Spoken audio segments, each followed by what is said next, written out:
Hey guys, thanks for tuning in to another video on ForgottenWeapons.com. I'm Ian McCollum, and today we are taking a look at a new to the market reproduction of an American military Vietnam era M16 suppressor, which is pretty cool. Like, the US military didn't do that much with suppressors in the Vietnam War, but what they did do was all done by special forces guys, lowercase SF. A variety of units, from Rangers to Navy SEALs to Army Special Forces.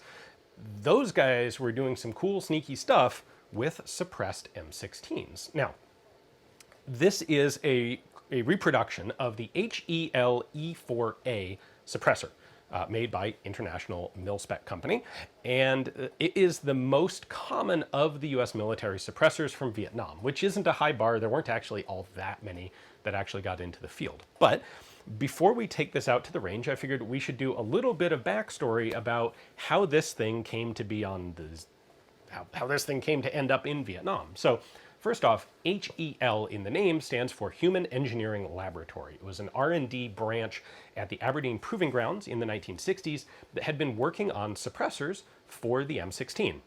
And they'd gone through a couple iterations by the time the US Army actually makes a formal request for guns for suppressors in Vietnam. So their first major pattern was the M2, and with the M2 they were going for as quiet as possible, which makes sense when you first start working with suppressors. The M2 was 14 inches long, huge, had like 25 baffles in it, and caused a ton of back pressure, but it was very quiet. Well, the back pressure was a problem. So they refined their design to what became the M4 suppressor. That thing was only 11 inches long, and it had less than half the number of baffles. It had 11 baffles, and they'd done this interesting thing where it had typical sort of stamped conical baffles in it that are nested together, like you would expect. But the first baffle, they actually flipped around so that it was basically pointing away from the muzzle instead of towards it. I think they were trying to reduce back pressure by doing this. It had a larger than normal opening in that first baffle. And it's that suppressor that they had ready to go. That was the best they had when, in 1966, the US Army in Vietnam submits an insure request, which is essentially we need some special equipment and we need it quickly, so let's bypass all of the normal procurement requirements. Specifically, insure stands for Expediting Non-Standard Urgent Requirement for Equipment. We need it fast, skip the regular rules, just get us some suppressors. So 1,080 of these Human Engineering Labs M4 suppressors are ordered by the Army in late 1966.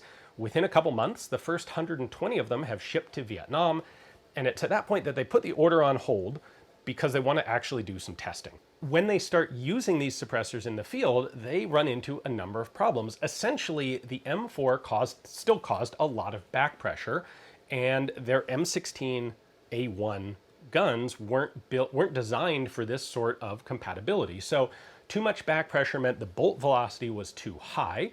They had some reliability issues from the bolt cycling too fast. They actually had gas keys shearing off the guns. They had a lot of gas coming back into the face of the shooters.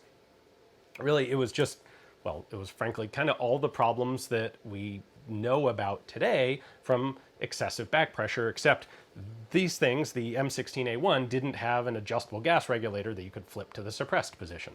Now, in order to avoid these issues, the Human Engineering Lab actually did some modifications to the M16 to adapt the gun to work with their suppressor. And these involved putting in a little bit of a gas shield in the back, which sort of worked a bit. And they actually drilled an extra gas vent hole in the bolt carrier so that when essentially the back pressure would be balanced out by a greater venting capacity in the bolt carrier. Kind of a cool idea. And it worked. Like, they got rid of the overpressure, they reduced the bolt velocity to what it was supposed to be. The problem was, if you then took the suppressor off the rifle, it didn't work anymore. Like, now it had to have the back pressure from the can to run reliably. And that's a step forward, 2 steps back kind of thing. What they wanted was a suppressor that you could just put onto a gun and have work, and then take off the gun and have the gun still work if you didn't want to have the suppressor on it. So that ended up being the M4A, also known as the H4A or the E4A. It's this guy. What the Human Engineering Lab did is reduce the length a couple more inches. This is only 9 inches long, reduce the number of baffles in it, which indirectly reduces the back pressure. Now, it was a compromise. This is less quiet than the previous other models, but it also, finally, they got their balance right, and the guns would run with or without the suppressors.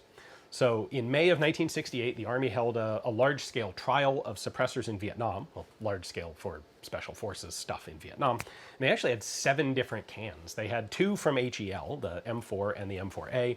They had 3 different models from Psionics, that's Mitch Werbel's company, and they had 2 different designs from Frankfurt Arsenal. And of these, the E4A/M4A was the best.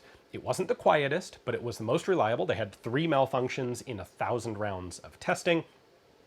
It was a relatively good balance of weight, reliability, and quietness. So after that test, you remember there's this original 1,080 suppressor order. Well, the remaining 960 of those are put back into production, and they aren't M4s like the first batch. They are now M4As or E4As.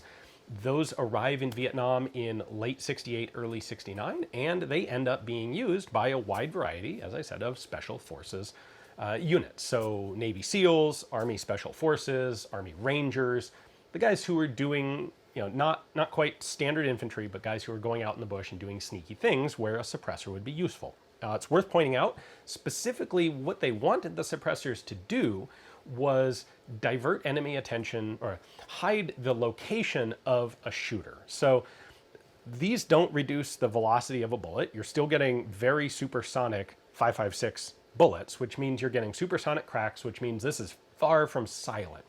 But what the Army found was that once you got about 50 yards away, presumably in the jungle, not on a flat range, you no longer really heard the muzzle report of the gun, you heard the crack of the bullet. And your natural, like the crack of the bullet is going to sound like it's coming from perpendicular to, like if the bullet goes past you here, the sound sounds like it's coming from that direction. Where in reality, the gunshot is coming from that direction. So thanks to the suppressor, you could launch in ambush or something, and instead of the enemy immediately being able to hear where the gunfire is coming from, they're going to be misdirected, and it'll give your guys an advantage. So that was really the intent of suppressors for Vietnam. Anyway, let's take a quick look at how this attaches, and then we'll hit the range with it and see what it's like to shoot. The design of the suppressor was intended to work on standard M16 rifles. So what you would do is take off the flash hider. I've already loosened this one, obviously. So that comes off, the lock ring comes off, set those aside, and then we have our suppressor. And this actually nests over the barrel, as, well, you obviously already saw.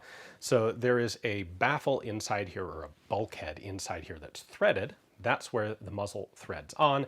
The back end of this is actually a big open expansion chamber. So there are a couple of holes that allow gas to come out the muzzle and expand back into this section of the suppressor. All right, and you can kind of see in there, I'm flooding this out a lot with this light, but there you go. You can see in there, that's a big hollow thing.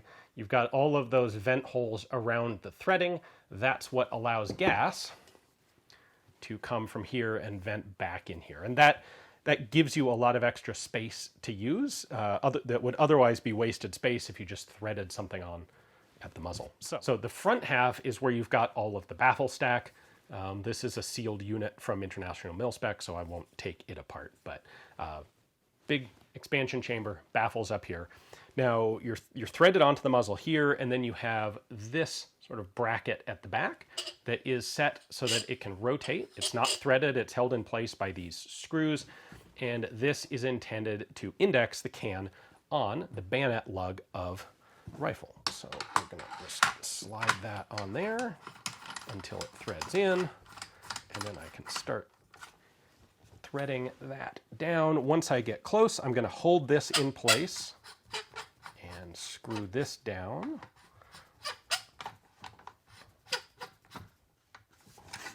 There we go, like so, and that locks it in place. Pretty easy.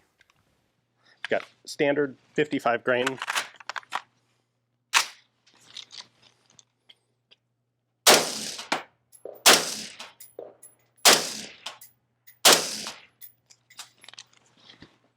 All right, that definitely does kick some gas back, as you would expect, under the charging handle, but the report's nice and quiet. Like, that's an effective suppressor. It's cycling.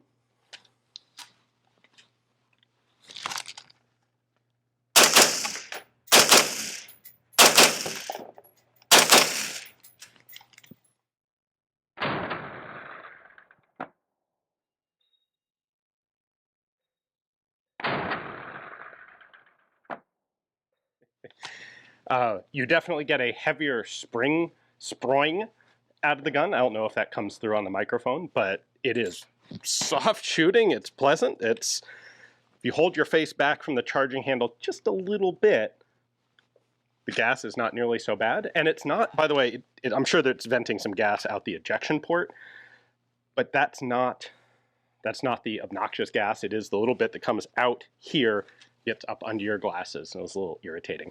Now, that was a thing for the use of these in Vietnam as well.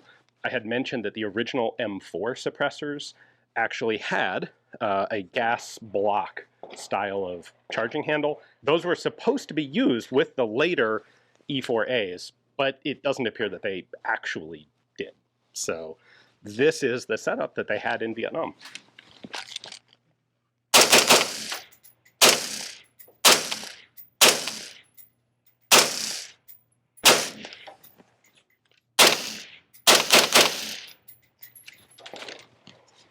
Today, original HEL Vietnam suppressors are extremely rare. They were the most commonly used style of can in Vietnam, but first off, just because they would be NFA registered and they were coming out of a foreign war zone and they were military property, very few actually got registered.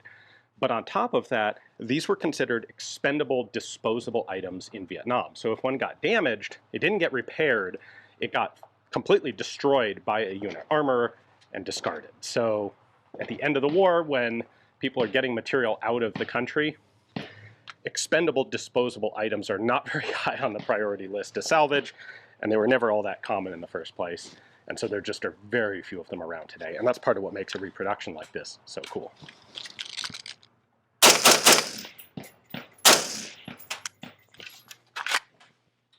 I like that. Like, first shots, first magazine with it, runs great. That's very cool. Hopefully you guys enjoyed the video. A big thanks to International Milspec Co for sending the suppressor and loaning me the rifle to use on, because weirdly I didn't have my own M16A1. But pretty cool, available now on the market. Hopefully you guys enjoyed it. Thanks for watching.